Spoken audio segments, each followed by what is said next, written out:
Assalamualaikum warahmatullahi wabarakatuh. Selamat pagi murid-murid cikgu. Hari ini kita sambung untuk subjek RBT tahun 5 bersama Cikgu Nur Afiqah. Hari ini pertama kali cikgu buat rakaman video untuk kamu. Sebab hari ini cikgu nak ulang kaji semula apa yang kita dah belajar untuk 2 minggu yang lepas. Jadi hari ini cikgu nak tengok standard pembelajaran pertama, mengenal pasti jenis mata jahitan tangan pada artikel jahitan, dan yang kedua kita akan menerangkan fungsi alatan jahitan. Sebenarnya yang ni kita dah belajar dah, hari tu cikgu dah masuk dah tajuk ni masa minggu yang pertama. Tapi hari ni cikgu nak ulang kaji semula dan ada sedikit tugasan saya cikgu nak suruh kamu buat. Jadi kita ulang kaji dulu. Memandangkan kamu dah dapat buku teks RBT, kamu dah dapat buku teks kan? Jadi kamu boleh rujuk buku teks kamu pada muka surat 4 dan 5. Ini adalah pada muka surat 4 dan 5. Baik, di sini kita ada 6 mata jahitan. Kita ulang kaji semula. Kita ada jahitan kia, jahitan jelujur halus, jahitan jelujur kasar, jahitan insang pari, jahitan sembat dan jahitan silang pangkah. Mata jahitan ni apa? Mata jahitan ni adalah jenis-jenis jahitan. Kalau kamu tengok baju kamu ke apa kan, tak sama tau dia punya cara dia jahit tu. Ada sebab kenapa waktu ni dia guna jahitan ni, kenapa waktu ni dia guna jahitan yang ni.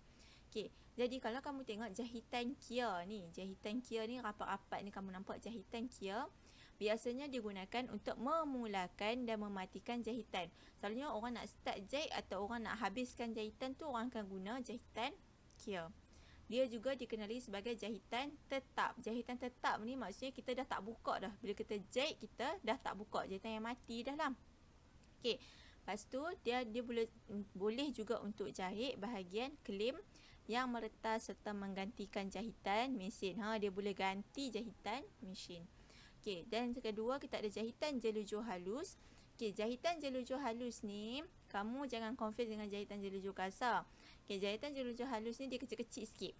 Dia juga jahitan yang tetap dan digunakan untuk membuat kedutan atau sulaman pada fabrik.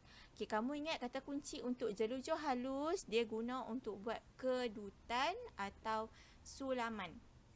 Macam orang nak buat bagi kedut-kedut masa dekat skirt kan skirt kamu kan ada kedut-kedut tu kan, orang guna jahitan jelujur halus. Kita tengok pula jahitan jelujur kasar. Jahitan jelujur kasar digunakan sebagai jahitan sementara untuk menetapkan kedudukan dua atau lebih fabrik semasa menjahit. Jahitan sementara ni maksudnya kita jahit lepas tu kita akan tanggalkan dia, kita akan tetas dia balik. Tu jahitan sementara. Yang keempat, jahitan insang pari ni. Jahitan insang pari ni macam ni. Kamu nampak dia macam ada yang menegak, lepas tu ada yang melintang macam ni. Jahitan insang pari digunakan sebagai jahitan tetap untuk mengemaskan bahagian tepi fabrik. Kata kunci dia untuk kemaskan bahagian tepi fabrik. Kalau jelujur kasar, kamu ingat kata kunci dia jahitan sementara. Kalau jelujur halus, ingat kata kunci dia tu adalah jahitan untuk buat kedutan. Jadi insang pari ni pula jahitan yang untuk kemaskan bahagian tepi fabrik. Dan dia juga boleh jadi jahitan hiasan. Maksudnya boleh jadi hiasan jugalah dekat kamu punya kain. Yang kelima, jahitan sembat. Jahitan sembat digunakan sebagai jahitan tetap untuk menjahit bahagian kelepet atau bahan hiasan. Dan yang terakhir, jahitan silang pangkah. Jahitan silang pangkah digunakan sebagai jahitan tetap untuk mengemaskan bahagian kelepet, lipatan atau tepi kain. Dia lebih kurang je. Dia dekat tepi juga. Dia untuk kemaskan. Dia lebih kepada jahitan untuk hiasan. Jadi kamu ingat 6 jenis mata jahitan ni. Dan seterusnya kita akan tengok pula alatan jahitan. Kamu boleh tengok buku teks muka surat 7. Ni cikgu ulang kaji balik. Kamu dah pun Cikgu dah pun masuk tajuk ni masa minggu yang pertama tu ni, cikgu ulang kaji balik. Okey, pembaris. Tengok pertama, pembaris digunakan untuk mengukur dan menandakan pola. Ni mesti semua orang tahu. Okey, dan ini ialah pita ukur. Okey, pita ukur ni digunakan untuk mengukur fabrik atau mengambil ukuran roda surih untuk memindahkan tanda pola ke fabrik. Okey, kamu akan, kalau kamu nak buat baju, dia ada pola tau. Pola tu kamu akan gunakan roda surih, kamu akan gelekkan dia, okey, untuk kamu pindahkan tanda pola tu ke atas fabrik yang kamu nak jahit. Okey. Dan yang seterusnya kita ada kapur tukang jahit. Kapur tukang jahit ni untuk buat tanda pada fabrik. Okey, dia kapur tapi dia untuk tukang jahit punya guna. Dia ada warna-warna yang berbeza. Okey, ada warna biru, warna merah, macam-macam lah kalau kamu tengok kat kedai. Okey, seterusnya pada buku teks muka surat 8, kita ada kertas karbon tukang jahit untuk pindahkan tanda pola, garisan dan motif ke fabrik dengan menggunakan roda surih. Lepas tu kita ada jarum peniti. Ni mesti kamu biasa tengok. Okey, untuk semat pola pada fabrik. Pola tu adalah selalunya kita guna kertas. Okey. Lepas tu kamu akan letakkan pola tu kat atas, lepas tu fabrik kat bawah. Okey, kita akan tak mau bagi dia lari, kita akan gunakan jarum peniti, kita akan sematkan pada fabrik tu sebab tak nak bagi pola tu lari. Jarum jahit tangan. Ni mestilah untuk jahit fabrik. Mesti kamu pun pernah tengok. Ni mesin jahit mini. Mesin jahit mini dia kecil lah, maksudnya dia taklah besar macam mesin jahit yang selalunya orang guna, yang tukang jahit yang besar-besar guna kan, dia akan guna mesin yang besar. Tapi yang ni mesin jahit mini ni dia kecil sikit, tapi dia boleh guna untuk jahit fabrik, dan orang memang selalu guna yang ni sebab dia guna elektrik.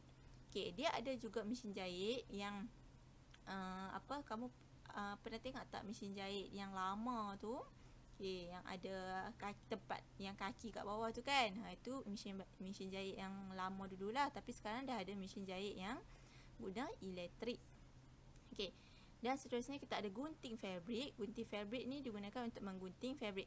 Kamu jangan ingat kamu boleh guna gunting yang biasa untuk gunting fabrik. Dia ada gunting yang beza tau untuk fabrik punya.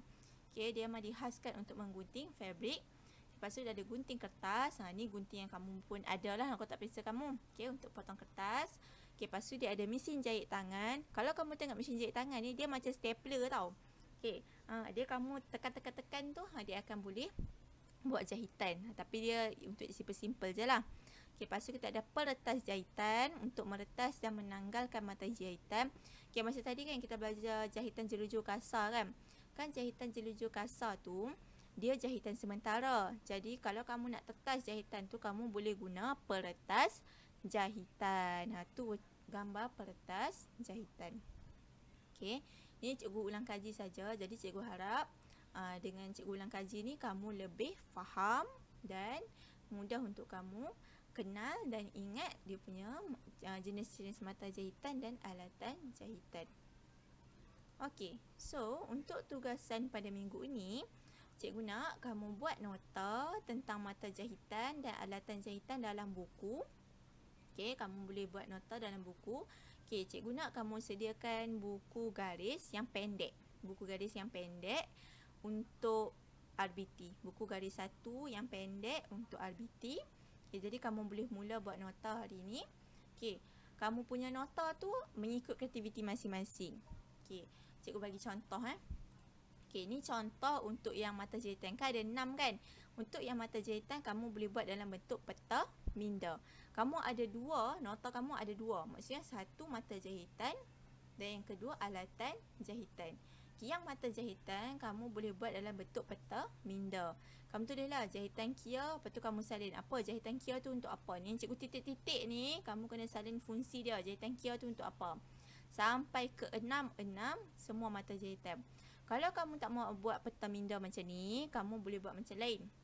Ikut skor kamu nak buat macam mana. Dan kamu boleh warnakan peta minda kamu. Okey, kamu boleh warnakan bagi cantik-cantik. Kamu boleh rujuk pada buku teks kamu untuk kamu buat nota.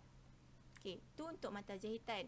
Okey, yang kedua, kamu kena juga buat nota untuk alatan jahitan.